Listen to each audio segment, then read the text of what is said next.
सच्चिदानंद सदगुरु साईनाथ महाराज की जय। ओम साईराम। मित्रों, आज का ब्लॉग आप सभी हमारे बंधु बांधव के लिए विशेष लाभकारी और कल्याणकारी है, क्योंकि आज के ब्लॉग में अपने सभी बंधु बांधव के लिए बहुत ही विशेष ब्लॉग लेकर के आए हैं। बहुत सारे ऐसे बंधु बांधव हमारे पास फोन कॉल्स करते हैं जिसमें यह पूछते हैं कि गुरुदेव, हम निरंतर अपने घर में लगातार पूजा करते हैं लेकिन उसका कोई सकारात्मक परिणाम हमें प्राप्त नहीं हो पा रहा है और हमारी मनोकामनाएं परिपूर्ण नहीं हो पा रही हैं।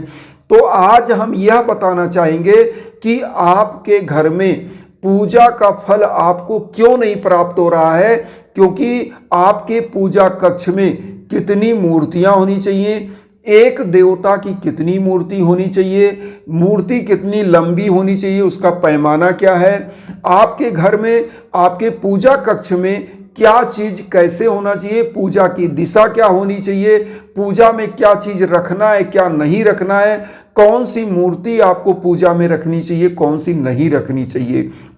आज यह परिपूर्ण जानकारी हम आपको देंगे और यह चीज जो भी हमारे बंधु बांधव जान जाएंगे उनके पूजा में सकारात्मक परिणाम उनको सदैव प्राप्त होता रहेगा और उनकी मनोकामनाएं सिद्ध होती रहेंगी। क्योंकि यह चीज क्या होता है, अज्ञानतावश लोग ऐसी गलतियां कर बैठते हैं। तो आइए जानते हैं सबसे पहले कि आपके पूजा कक्ष की दिशा क्या होनी चाहिए।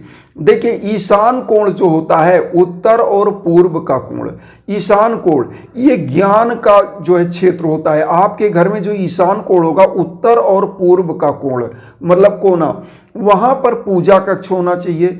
और आपके घर में दक्षिण और पूर्व का जो कोना होना चाहिए वह रसोई कक्ष होना चाहिए।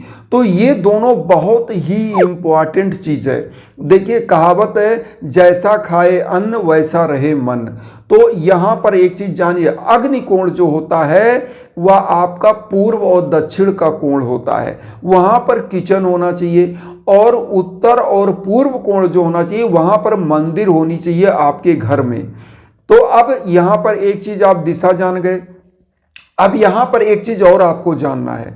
क्या चीज? कि आपके घर में जो लैट्रिन बाथरूम का स्थान होता है, यह चीज जान लें, क्योंकि यह अपवित्रता और नकारात्मकता लाती है।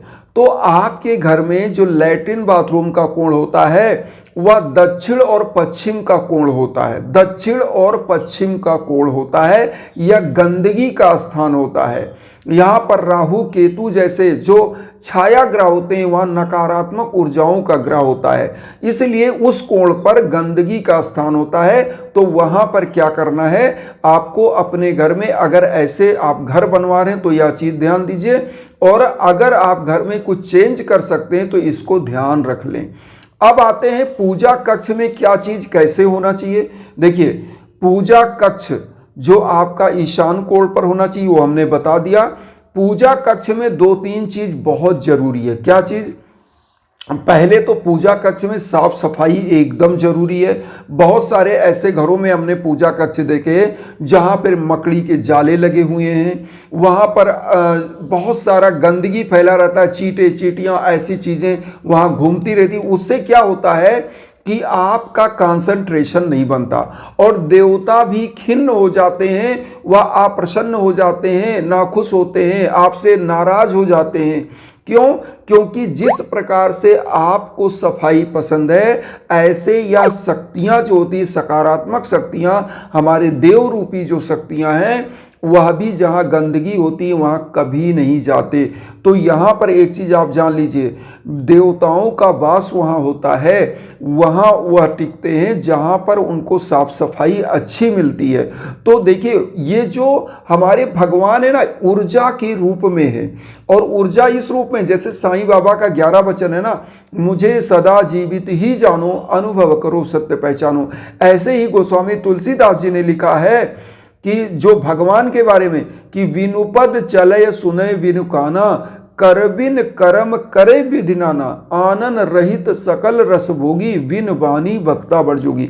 ईश्वर क्या है? जो बिना हाथ पांव के चलता है, बिना जीवा के समस्त रसों का स्वादन करता है और बिना मुंह के सबसे बड़ा वक्ता और योगी है।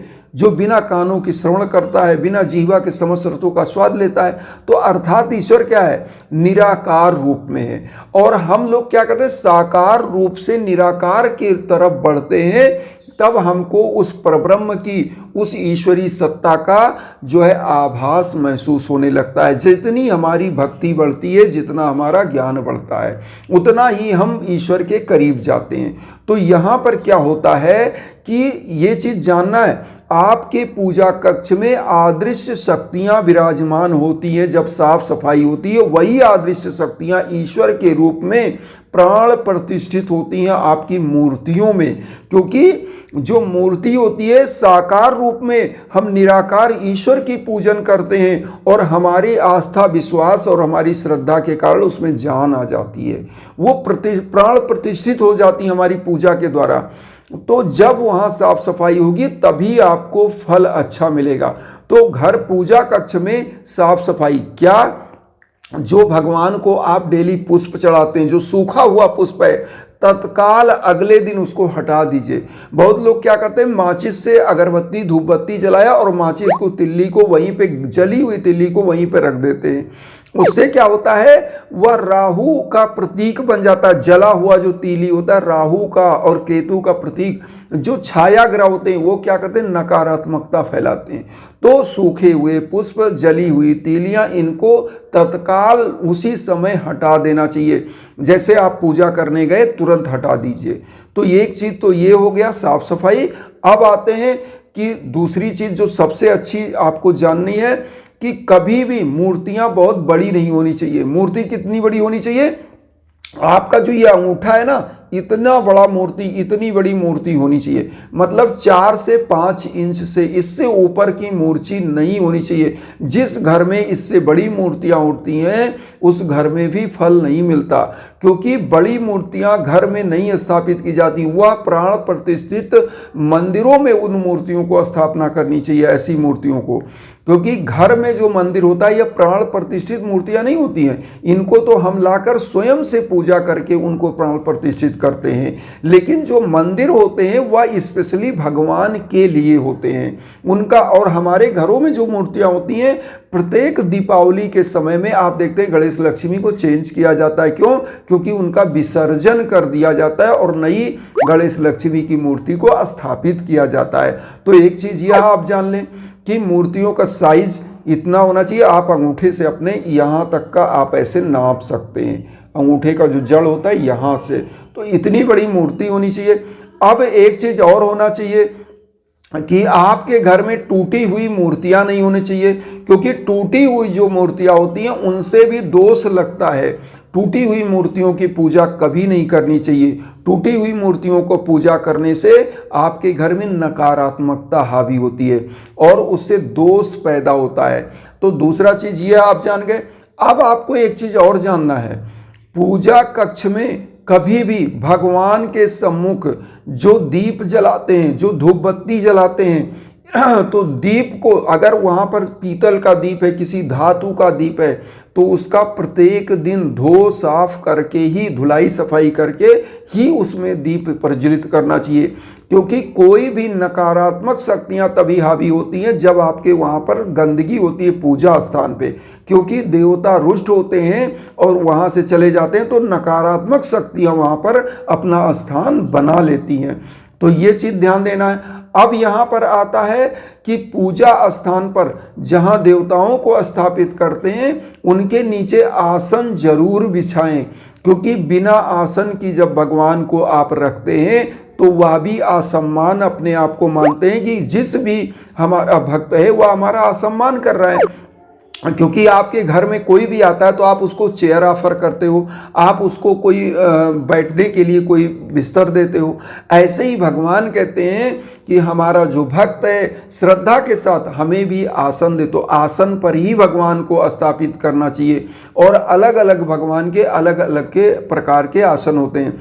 जैसे माँ दुर्गा का रेड कलर का आसन, गुरु का आसन पीले कलर का होता है। तो आप आसन अलग अलग प्रकार में भी लगा सकते हैं। वैसे तो आप चाहें तो लाल और पीले कलर का आसन हिंदू परंपरा में बहुत ही मान्य है। तो इन दोनों में से कोई लगा सकते हैं, लेकिन अगर आप अलग अलग आसन लगा सकते हो तो अलग अलग लगा सकते हैं। इसी प्रकार से आपको कुछ चीज़ें और ध्यान देना है, वह क्या कि पूजा कक्ष में जो खाली लोटा होता है कभी नहीं रखना चाहिए, क्योंकि इससे नकारात्मक शक्तियां उस पात्र में भर जाती हैं। इसीलिए द्रव मतलब उसमें जल भर के रखना चाहिए। जल भर के रखने से द्रव्य लक्ष्मी आपके घर में सदैव विराजमान रहती हैं। भगवान को जब कभी भोग लगाएं तो भोग लगाने के बाद यहाँ पर सोचे 1 लोटा जल वहाँ जरूर रखें, क्योंकि जिस प्रकार से आप भोजन करने जाते हैं और भोजन के बाद आप जल लेते हैं, ऐसे भी देवताओं को जब आप भोग लगाते हैं तो 1 लोटा वहाँ जल रखा, उससे उनको वह जल पान भी कर लेते हैं। ये भावना होनी चाहिए। अच्छा, दूसरी चीज़, इन चीज़ों को अगर आप सकारात्मक तरीके से अपने पूजा कक्ष में सजाते हैं तो कोई भी पूजा आप करते हैं 1 सेकंड की पूजा में भी भगवान को आपका भोग फल मिल जाता है और मंत्रों का जो जप करते हैं उसका फल भी आपको मिल जाता है। यहाँ पर एक चीज़ और कहेंगे, पूजा कक्ष में प्रत्येक समय जब भी आप पूजा करें तो स्वयं भी आसन पर विराजमान होकर पूजा करें, क्योंकि इंद्रदेव जो भी आप पूजा करते हैं, जो आपके शरीर में ऊर्जा बनती है, एक तो उसका पृथ्वीकरण हो जाता है, दूसरा ऐसी मान्यता है कि इंद्रदेव आपकी पूजा का फल ले लेते हैं। तो जब भी पूजा करें तो आसन पर खड़े होके या आसन पर बैठकर आप पूजन करें। इससे क्या होता है, आपकी ऊर्जा आप तक रहती है। और जब पूजा कर लें तो थोड़ा सा जल उसी पात्र से, जो लोटे में जल रखा, थोड़ा सा ले लें और ओम इंद्राय नमः, ओम इंद्र चौराय नमः कहते 3 बार मस्तक पर जल लगा लें, तो पूरा का पूरा फल आपको प्राप्त होता है और आपकी पूजा का पूरा फल आपको प्राप्त होता है। नहीं तो जो गंदगी है, तीली है और सूखा हुआ पुष्प है और आपके मंदिर में जो खाली पात्र रखा हुआ, लोटा खाली रखा है, तो ये क्या नकारात्मक ऊर्जाओं को खींचते हैं। टूटी हुई मूर्ति नकारात्मक ऊर्जा को खींचती है, इसी कारण से आपको कोई फल प्राप्त नहीं हो पाता है। इसलिए हम ये कहेंगे कि जब भी आप पूजा करें तो इन चीज़ों को विशेष ध्यान दें, जिससे आपके पूजा का प्रत्येक परिणाम आपको प्राप्त हो सके।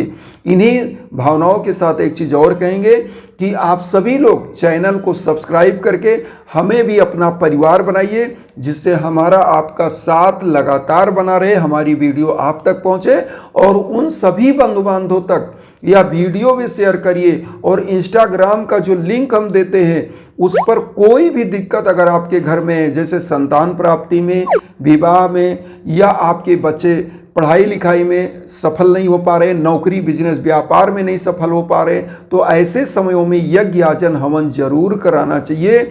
जो अदृश्य शक्ति होती है वह आप तक पहुंचती है और आपका कल्याण करती है। इन्हीं भावनाओं के साथ एक चीज़ और कहेंगे कि वसुधैव कुटुंबकम की जो भावना लेकर चलें, उसमें आप सभी लोग चैनल को सब्सक्राइब करके जुड़े और उन बंधु बांधवों तक वीडियो को जरूर शेयर करें जो किन्हीं कारणों से कष्ट में, दुख में। इसी भावना के साथ ओम साई राम।